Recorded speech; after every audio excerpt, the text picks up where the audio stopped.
I feel like black artists shouldn't have to think about whether or not they're going to be black history when they create. I think it's a validation thing. I think you should, just know that you being your own person and being unique, you're already black history. As soon as you're born, you're black history. And because it's flowing from me, it's automatically historical. Yeah. Wisdom. Clock it, ain't that what y'all do? Welcome to Living in 3D Power. Emma's Black History Month Takeover. It's me, it's me, it's me. It's me, it's me, it's me.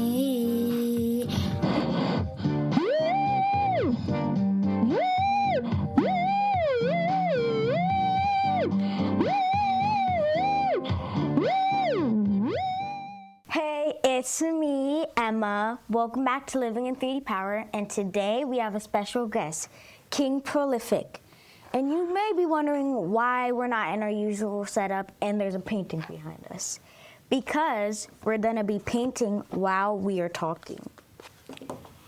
And first, we're gonna be starting with some rapid fire questions. Ooh, I love rapid fire. I'm ready. Sketching or painting? Painting. Faces or hands? Faces. Music while you are painting or silence? Music. Bright colors or moody colors? Bright. Creating alone or around people? Alone. Morning creativity or late night creativity? Ooh, I'm doing late night. Messy process or clean setup? Messy. Do adults forget how to be creative, yes or no? Yes. I think we call it creative blocks. Yeah, it's like writer's block, but for creators. Does art help people feel free, yes or no? Yes. Okay, first question. I was at your Because I'm Black show last June. We have some of your artwork here, and I was just wondering how you feel about having a bunch of your artwork in people's homes and museums and on magazines. It feels pretty cool. As someone who's been creating since I was little, for as early as I can remember, I never even thought about having my art in other people's houses or in buildings and everything like that. So it makes me feel like, famous in a way. It's like, you spend so much time creating just out of the joy of creating, and you forget like things that you made like last year or like years ago. So some of my friends who have my art, I've been friends with for a while, and so when I go to their house and I see my painting hanging up in their homes, it's like instantly remembering the time that I created it. So it gives me a good feeling every time. Okay, before people knew you as an artist, what kind of kid were you? I was a very quiet, shy, and reserved kid outside. I was known as the shy and quiet kid in a lot of spaces. I think amongst my friends, I think that was the only time that I was really outgoing, just because I felt safe around them. I felt safe enough to express myself. But I had a big, heavy imagination, so one of the safest places I felt like I could create was at my grandmom's house. So me and my brother would always just let our imaginations run freely. We're doing all kinds of things, like just taking all the items that we can find in the house and making a big jungle gym or an obstacle course with them. And we just had a lot of creative freedom in her household. So I would say I was very imaginative, but very quiet and reserved. Yeah. Beating up that.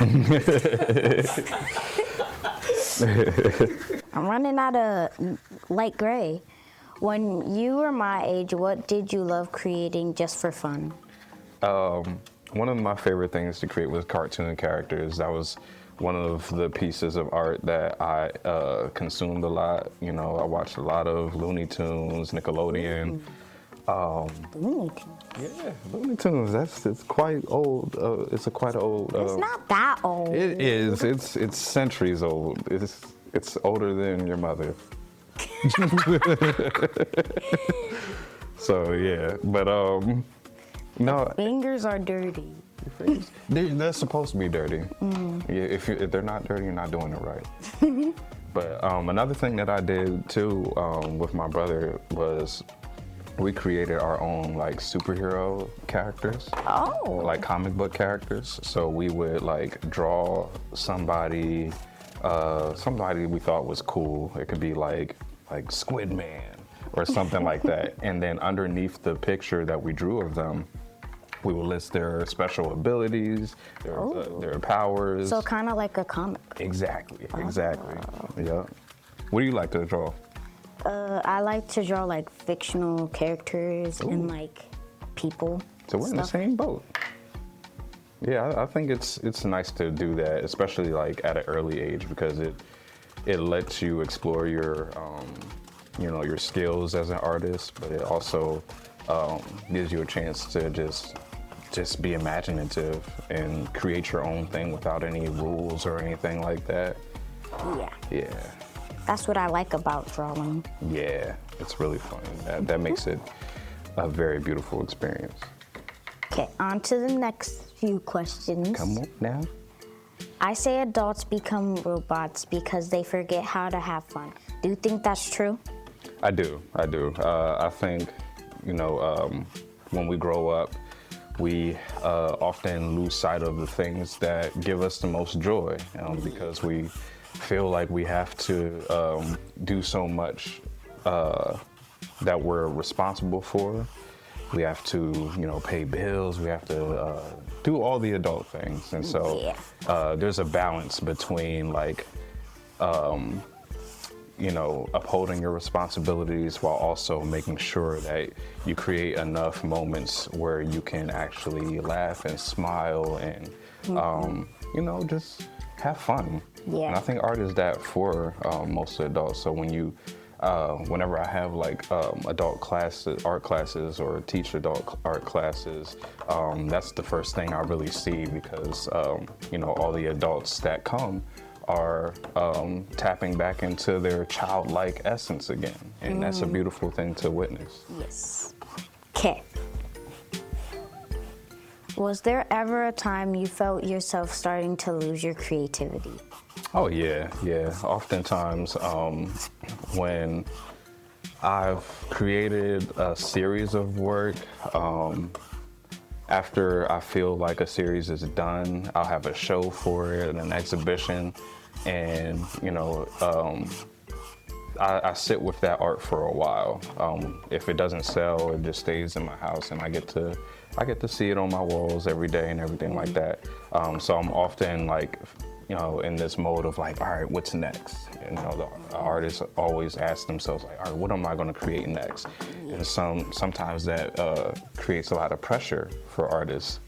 So they don't want to keep creating the same thing that they've been creating. They want to do something new. Part of what makes artists stand out is the fact that they can create something that hasn't been seen before. So when you want to do that, but you don't necessarily know what to do, you don't have any guidelines, or you might not have any inspo, it's hard. So I've been through those periods of time where I didn't have the inspo, and I just had to kind of sit until it came to me. Have you ever had any block? Artist block? Yeah. Yeah? Okay. How does art help you when life is hard? Gets hard? Like I said, when I was little, I was very quiet. I didn't really know how to express myself as far as like letting adults know what made me happy or what made me sad, or you know, what made me uncomfortable. So you know, with my mom, I didn't always have the words to tell her those things, and so my way of communicating to her was through like literature. So I would write her like an essay or a poem describing how I felt, or I would draw a picture that kind of conveyed the idea of what I was feeling. And so I feel like artists can communicate without feeling the need to always put their emotions into words. Sometimes it can be visual, so that they can make sure that all their emotions are left out for people to actually see. And you know, seeing is believing. Okay. Since it's Black History Month, I wanted to ask you some questions about Black art and history. Sure. When you make art, do you think about Black history while you're creating? I don't necessarily think about it. I feel like Black artists shouldn't have to think about whether or not they're going to be Black history when they create. I think it's a validation thing. I think you should, you know, just know that you being your own person and being unique, you're already Black history. As soon as you're born, you're Black history. So I think with artists, especially with me, with my journey, that was a big thing that pressured me. Like I felt like the more I became seen in my community, the more people thought I was like a representation of Black history, and it's definitely validating. But also, I didn't want to, you know, put added pressure on myself and the things that I was creating. I didn't want to always just like do something I thought people were going to understand. So that gave me more freedom to create what I wanted. And because it's flowing from me, it's automatically historical. Yeah. Wisdom. Clock it, ain't that what y'all do? How do you learn about Black history? From school, books, people, or your own life? All of the above. It does do you a good service to do your own research, to always ask questions. So there are a lot of things within my art that are influenced by things that are in history books, and lessons that, you know, I didn't necessarily learn in school, especially like, you know, around your age. So I had to actually, you know, seek out that information. I had to go on Google and ask, well, who invented this, or what Black person, you know, was responsible for this. And so in doing that, you know, you learn a lot of things that other people don't know. And so what do you do with that knowledge? I think the biggest responsibility we have when we learn new things is to share it with other people, because you don't know who doesn't know that, and you don't know how that information can help the next person. So True. Yeah, so I do a lot of my own like reading and everything like that, but also life teaches you a lot of lessons too. So the older you get, the more lessons you learn and the more wisdom that you gain. And so when you learn through life, you also have to share that knowledge.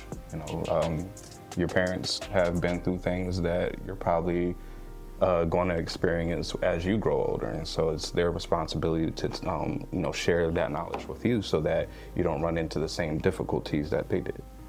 So, yeah. Did you learn much about Black artists in school when you were growing up? Yeah. I think there's a common belief that not a lot of Black history is taught in school.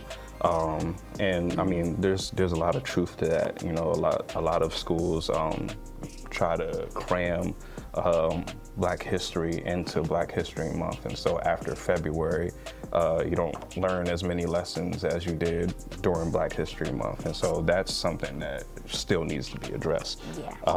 Yeah. So I did learn a lot about different Black historians and everything like that, but most of it fell in the month of February. And so, you know, as a Black historian myself, I like to intentionally flood my knowledge and my curiosity with stories of Black people that came before me. Yeah. Okay. Who or what inspires you when you're creating? Life definitely inspires me when I'm creating. And as far as who, I would say my parents. My dad, he was definitely a very creative person. And so I remember times where we would just, you know, spend hours just painting or making cartoon characters together. And so as I grew older, I got to like hear about his upbringing, like when he was raised and everything like that. And there were a lot of moments that he shared with me where he had a real creative mind and a lot of ideas, but he didn't know how to bring them to life. And so when I put myself in a space where I'm inspired and I make it my responsibility to bring those ideas to life, kind of like put myself in my dad's shoes, you know, when he was little. Like, I think being an adult is part of that, where we revisit the ideas that we had as children, no matter how crazy, and then we figure out how to bring those things to life. And now that we're adults, we have more of an idea of how to do that. So that's what's made my life, my adult life, worth living, because, you know, I get to sit in the same excitement that I had as a child, and I can say, all right, little me, we're gonna bring that dream into fruition. So it's pretty fun. I gotta say that was freaking awesome. That's literally, like, I see, like, I'm watching you two. Yeah. But that's literally when I talk to her, that's what I see. It's like a reclamation, like I'm going back and claiming little Amber. Yes. But I love how you're like, I'm bringing him along, like the things that he couldn't do as a child, like we can now do together. Yeah. I thought I was gonna be crying. It's fine. It's Like, fun. that's literally like the work that we do. That's so good. She's chaotic over here. I love it. I love it. I love it. My hands are right there with you. Okay, next question. Okay. Do you feel like your art is saying something even without words? Absolutely. Absolutely.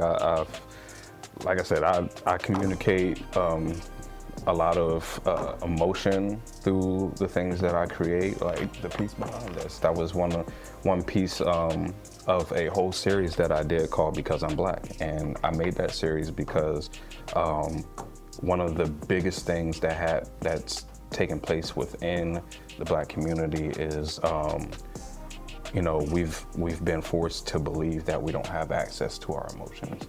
And so it's been frowned upon whenever, like, we cry or we get angry or you know, we express all these different types of emotions because they scare other people that aren't Black.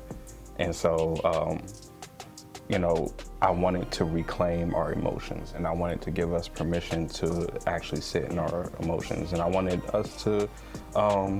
to like bring across the idea that we are protected even when we're vulnerable. So the piece behind me is called We Got Me, and so it features a Black woman who's hugging herself with her two hands, but there's also other hands around her as well, and so all those other hands represent, you know, her elders, the different versions of herself that she wants to be stronger and protect her, her ancestors, all of the people and all of the ideas that she wants around her in essence. And so I wanted to communicate all of those things. And so it's when I create, I want to put or pour as much emotion into what I'm creating as possible, so that my art can essentially speak to somebody when they walk up to it. They're like, oh man, I feel a lot of emotions when I look at this, and that's exactly what I want them to see.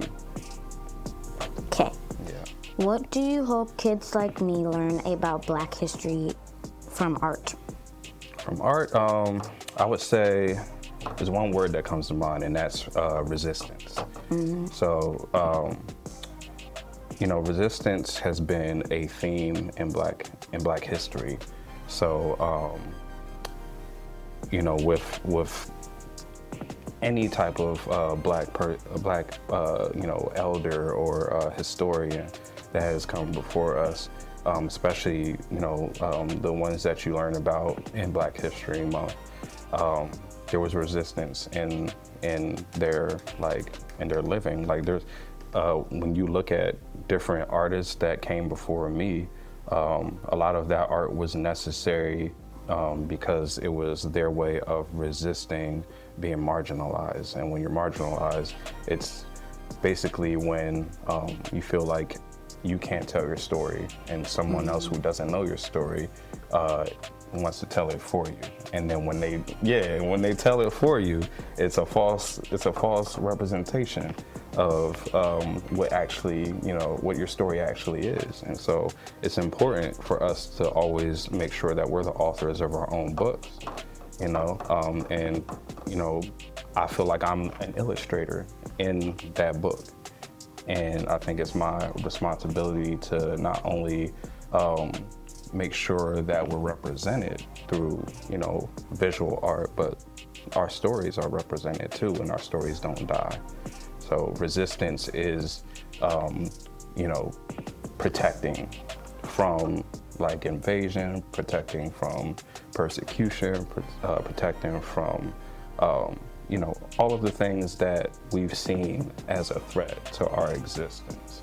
So, you've been to museums before, right? Yeah. Yeah, so museums take moments in history and they put them there for you to be able to see. And so when you go to a museum exhibit, you see paintings, or you see any type of art there, or sculptures, you're seeing stories frozen in time. And so you get to see that story in person, and because it's in a museum, it's preserved, it's protected, and nobody can harm it, nobody can take it and change the story. It's already there. And so I've always been inspired by art that I've seen in museums. I've always been, I always had that personal responsibility to say, all right, cool, what is my story? And how can I make that scene, one, how can I amplify that? And then how can I, let other people know that, it's important. Yeah. Ooh, it's pretty. Yeah, you can see it. We're gonna show them after it's done.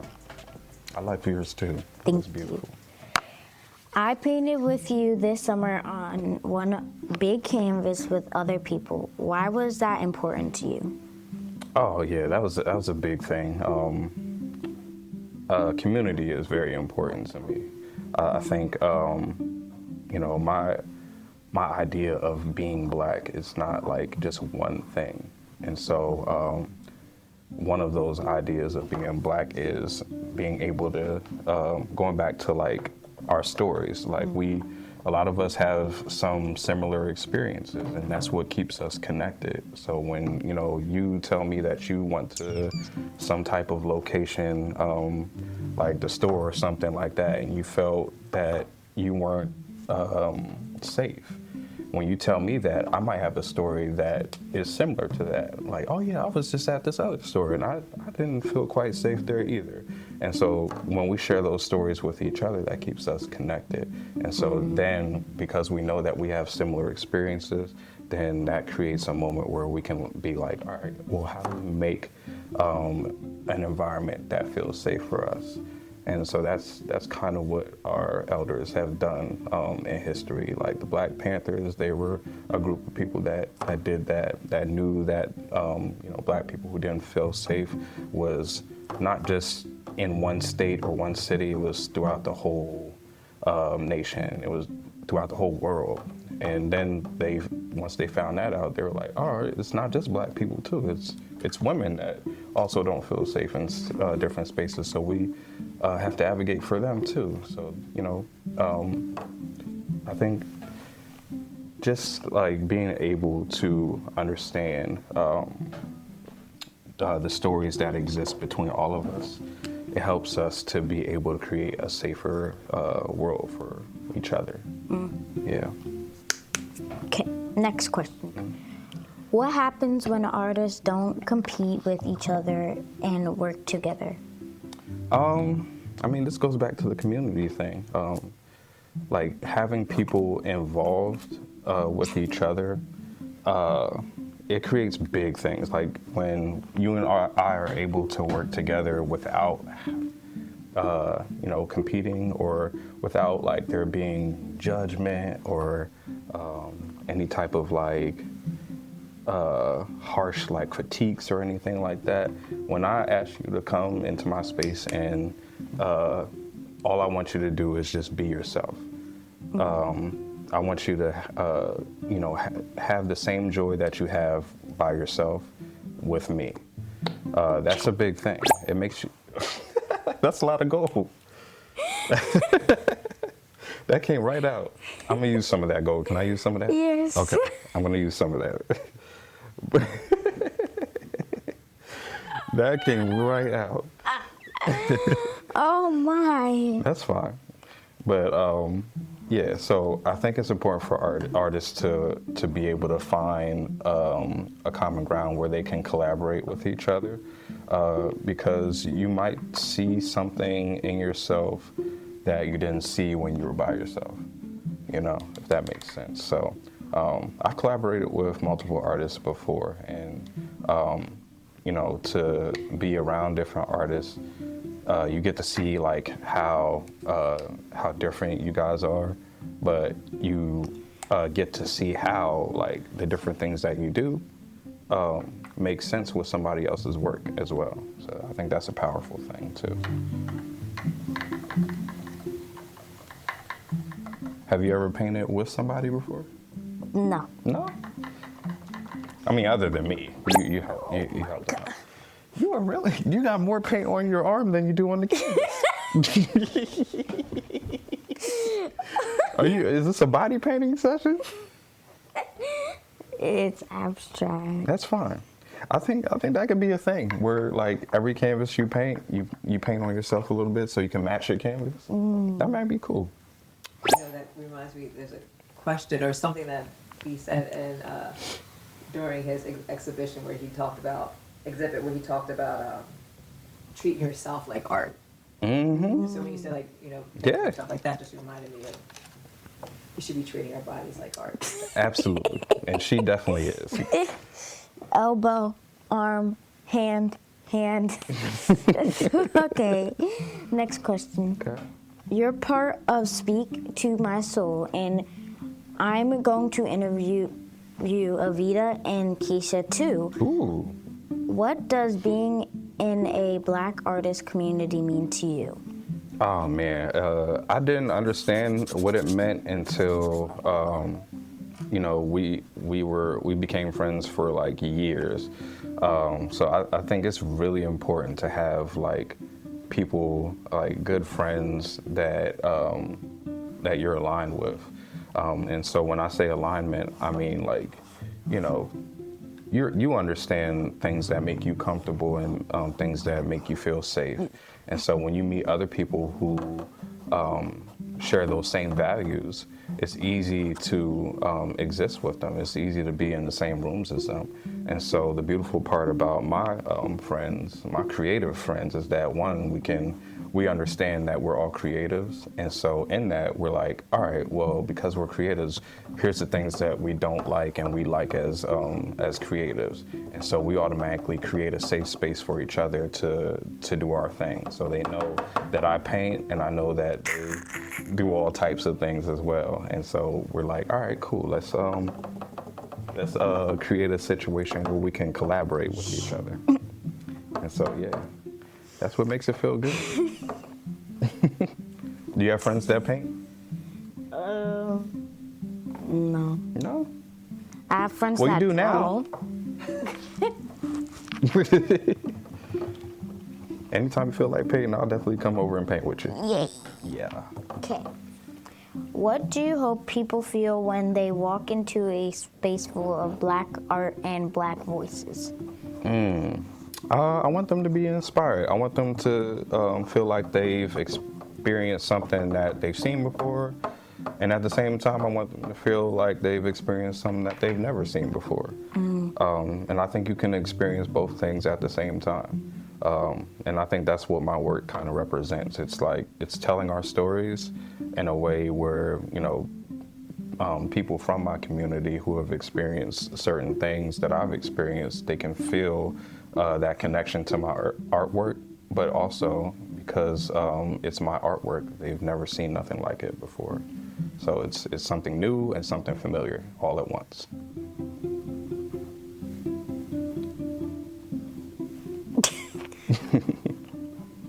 It's almost time for the review. Almost time for the review. Yeah. Already. I'm not even done. No, it's fine. That means we just need to keep adding to our artwork. Did you enjoy the group canvas that we worked on? Yes. Yes.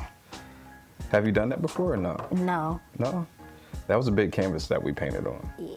Yeah. And I like that too, because you know in that I had sketched out how I was planning on the painting to look, so I had no idea what it was going to turn out like, and I think that was nice too, because I'm like, all right, I'll present some small guidelines for y'all that you can follow, but ultimately, Oh my. you were going wild with that paint. Is that copper?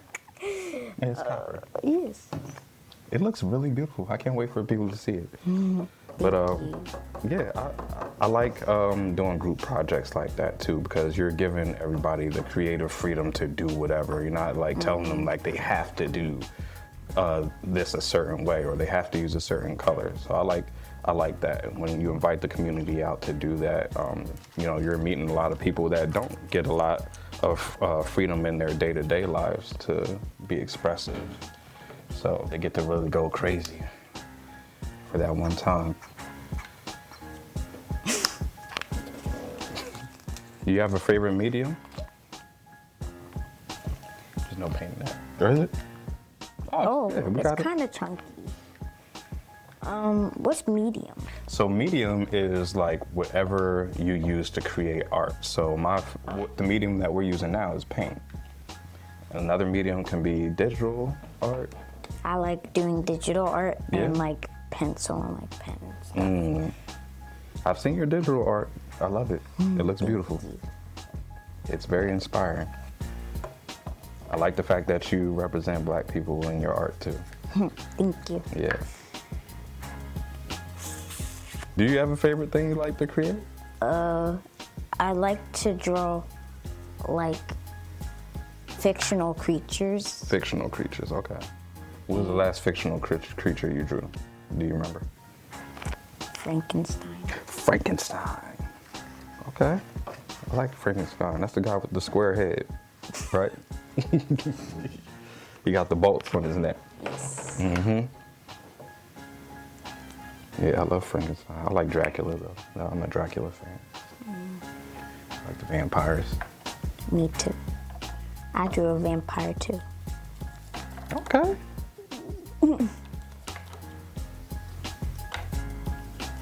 Can you pass the white, please? Absolutely. I got some I'm not using if you want to use that.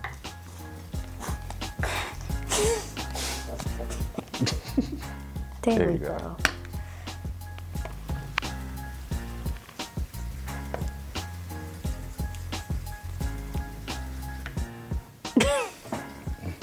Yes, mother.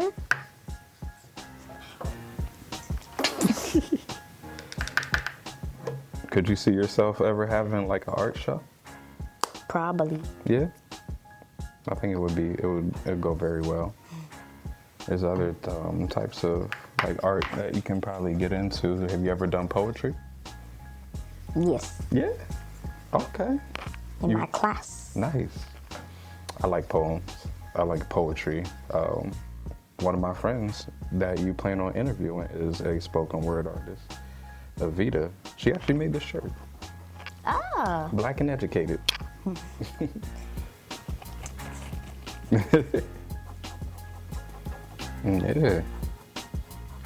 And that's another thing about, having other creative friends who do creative things, who have different mediums. Because, you start to, like, figure out how you can all work together. So with me and Avita, she's, like, had events where she would perform her spoken word, her poems, on stage, and she would invite me to paint right behind her. So we're creating a whole experience, and we're just doing the things that we love to do. We're just doing that together on one stage. So that's a beautiful example of how, like, different artists are able to collaborate. That wouldn't have been able to happen if we didn't establish our friendship early on, to understand each other and, like, where we feel comfortable at. I think you would do well on stage because you're very vibrant and evil laughter, cute evil laughter.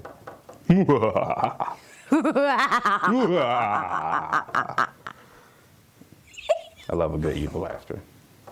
You notice how he paints too? There's something unique about how he does it? What's unique about it? It looks kind of like street art. Well, even how he does it, and look how he's is it. Would you paint upside? It's like upside down. It is upside down. You didn't notice that. Oh! I thought it was like a bunny or something. Yeah, I started painting upside down years ago when I was on stage. And, Oh, you got off. it got on my pants. It's getting everywhere. You know what? It's okay. A fun fact about me is that I don't have any pairs of clothing that don't have paint on them. So that means you are a brilliant artist. I just decided that. Yep. All of my pants have at least one speck of paint. Like, I always go to an event and say, I'm not going to get any paint on me today. And I end up leaving with at least a drop of paint. Always. It never fails. But yeah, I started painting upside down about 10 years ago. 10 years ago. I was one. Yep. So yeah, I did that because when I perform live, I want to keep people from knowing what I'm painting until I'm ready to reveal it. Mm-hmm. And so at the end of my performance, I'll turn it right side up, and people are like, "Oh my God, mm-hmm. I didn't know. I thought it was a rabbit." You've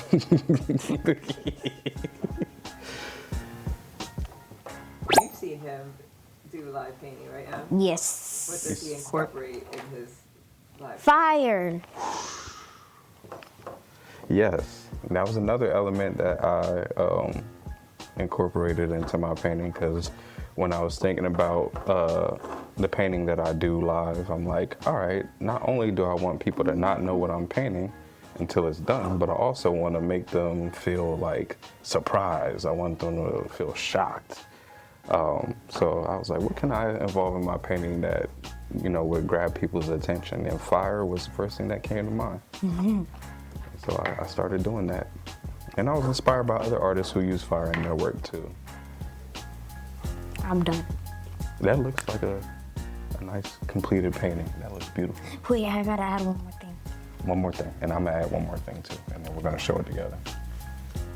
Can I use your red? Absolutely. It's a little messy over here. A little messy. Right. Yeah. I'm done. All right. Ready to show these bad boys off?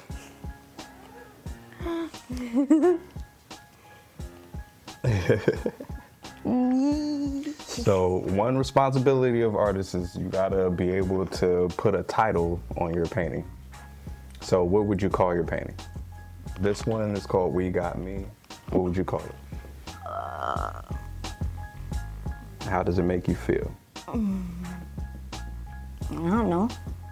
I don't know. That's what it is. That is the title. She said it. Y'all heard it here first. IDK is now for sale, made by Emma herself. But look, she got her hands up like, I don't know.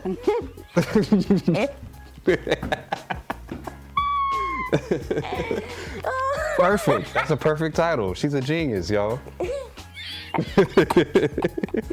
Oh my. What are you gonna call yours? I'm gonna call mine, I think we should work on this one together. So if you can look back on this whole interview and everything you've asked me and everything that I've answered, you get to choose one word that you would use to describe me. Funny. Funny? Funny.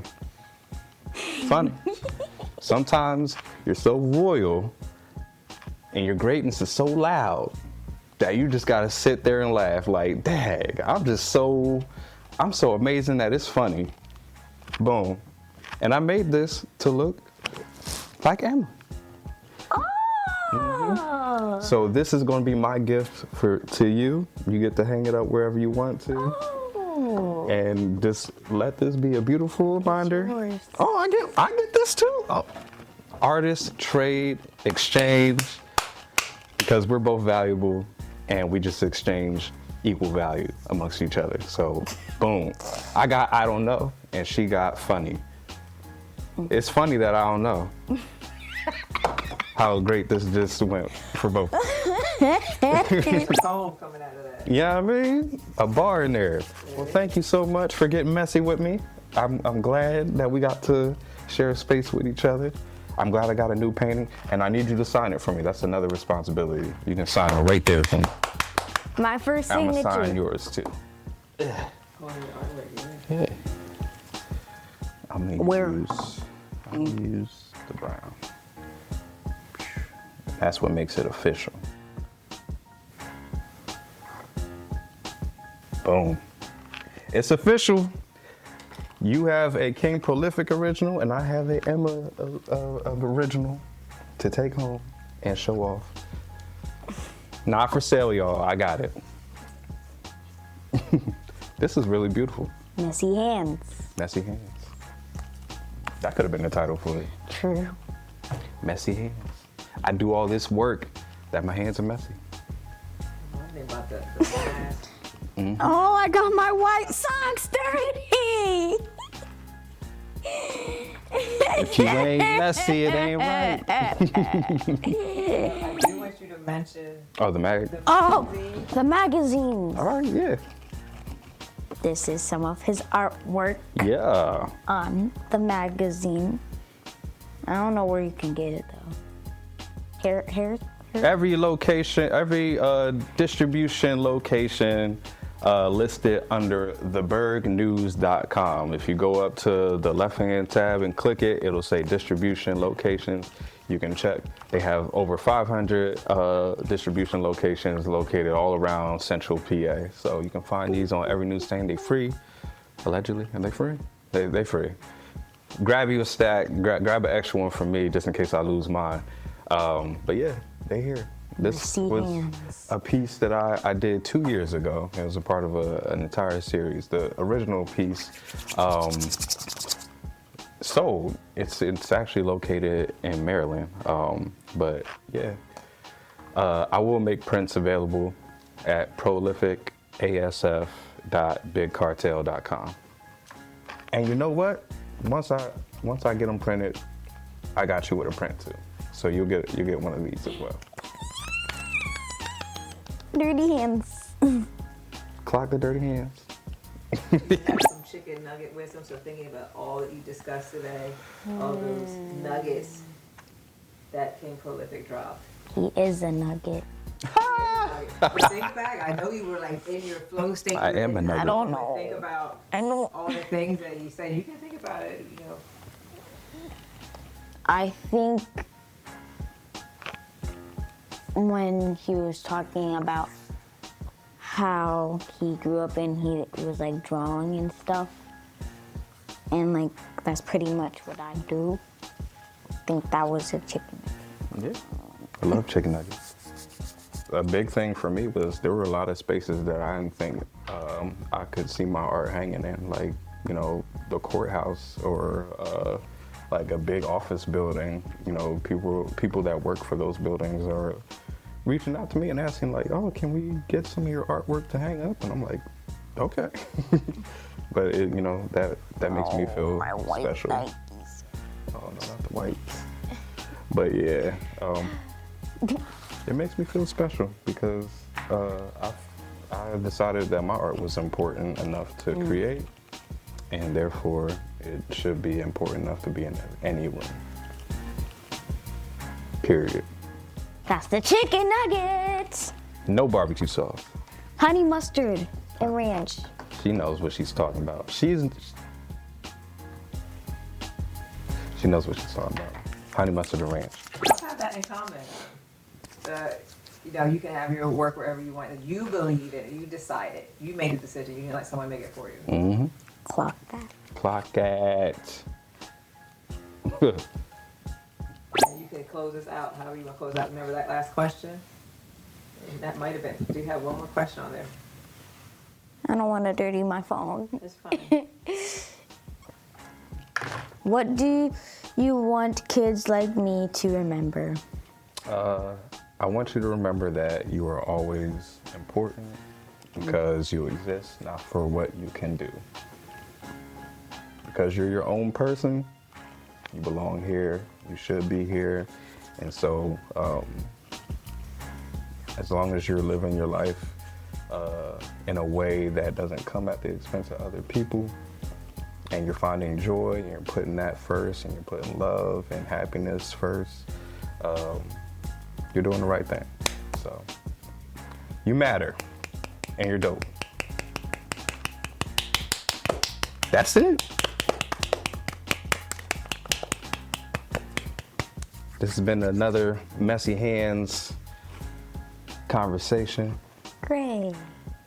You see it, you see the work on our hands because we put it on the canvas. We leave it all on the canvas, but we take the rest home with us.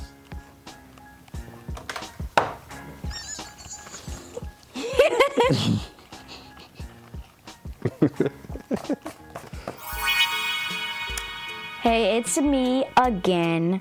So I'm doing a recap because you might have seen me in the zone on my painting and not talking as much. I was really in the zone. I wanted my painting to look good, so I'm doing a recap. And last night I jotted down some stuff that I want to talk about and got bullet points. So the first bullet point is you are already black. You are born Black history. So King Prolifik said that, and I thought that was a wisdom drop because I think that's like really important because, as you know, it's Black History Month. So I feel like that's like really important. And then our second one, share knowledge with other people. And I think that was important because he was talking about how like you learn, like he had to learn stuff, like Google it and stuff. And if you like share that wisdom with others, then they can like pass it on and on. And then our third one, how to bring childhood ideas to life. I think that's a good one because me and my mom talk a lot about like bringing your childhood into your adulthood so you can like have fun and all that stuff and be happy as an adult. Okay, fourth one, someone who doesn't know your story tells it. He was saying that, and if you didn't see, I made a face like a side eye. I was like, because like I don't want people to tell my story because it's my story, not anyone else's, and they might get it wrong. So yeah, you might agree with that too. And then our 5th one, seeing stories frozen in time. I think that was a good one because he was talking about like in museums, it's like pictures and like sculptures and all that stuff, and he phrased it as frozen in time, and I like how he used that because you're seeing history in museums and you're learning as you go through the museums. Okay. Second page. Okay, 6th one. No one can harm the story or change it.